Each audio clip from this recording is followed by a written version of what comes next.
على الفلاح.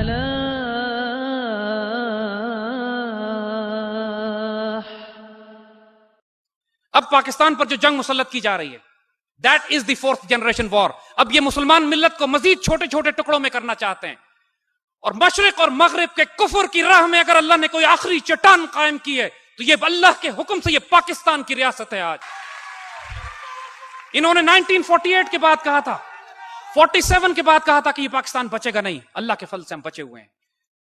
1971 کے بعد جب غداری سے انہوں نے ہمیں چوٹ لگائی, انہوں نے کہا پاکستان بچے گا نہیں. اللہ کے فضل سے ہم بچے ہوئے ہیں. جب ہم نے سوویت یونین سے ٹکر لی, دنیا نے کہا اب تو پاکستان بچے گا ہی نہیں. ہم ہیں, وہ نہیں ہیں.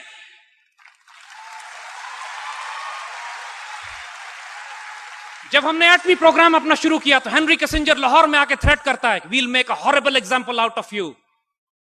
اللہ کے فضل سے we are still here and we'll make a horrible example out of you.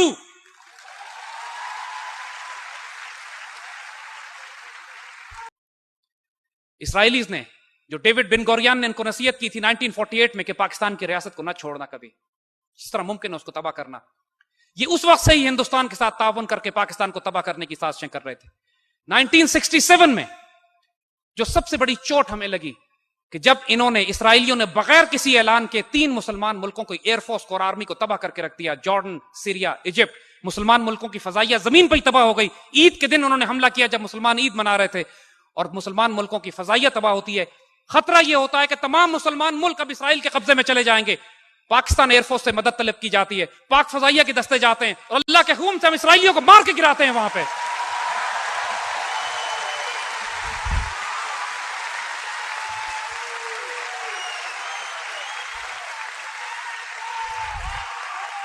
Nineteen 1965 میں, اس سے پہلے اللہ کے فضل سے ہم انڈین ایئر فورس کا غرور خاک میں ملا چکے ہوتے ہیں.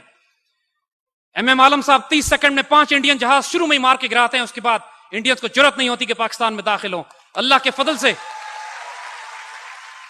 1967 میں بھی ڈسٹرائے دی اسرائیلی ایئر فورس. ہم کا خطرہ جو مسلمان ملت کو ہوتا ہے وہ ٹل جاتا ہے. 74 میں ایک دفعہ پھر مسلمان ملت چیلنج ہوتی ہے, عرب اسرائیلی جنگ پھر ہوتی ہے, پھر پاک فوج جاتی ہے, پاکستان ایئر فورس جاتی ہے, ہمارے ایئر ڈیفنس یونٹس جاتے ہیں, اور پھر مسلمان ملکوں کا دفاع کیا جاتا ہے. 1995-96 میں بوسنیا خطرے میں پڑتا ہے, پھر پاکستان فوج کے دستے وہاں پہ سربز کے خلاف مقابلہ کرتے ہیں. اور آج یورپ میں اگر کوئی مسلمان ملک ہے صرف اس لیے کہ اللہ کے فضل سے پاکستان نے ان کی مدد کی تھی.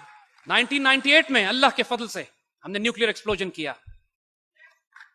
اور اللہ کے فضل سے انڈونیشیا سے لے کر موراکو تک مسلمانوں نے اس طرح چراغاں کیا جیسے پوری امت مسلمہ میں عید کا دن اس دن تھا, 28 مئی 1998.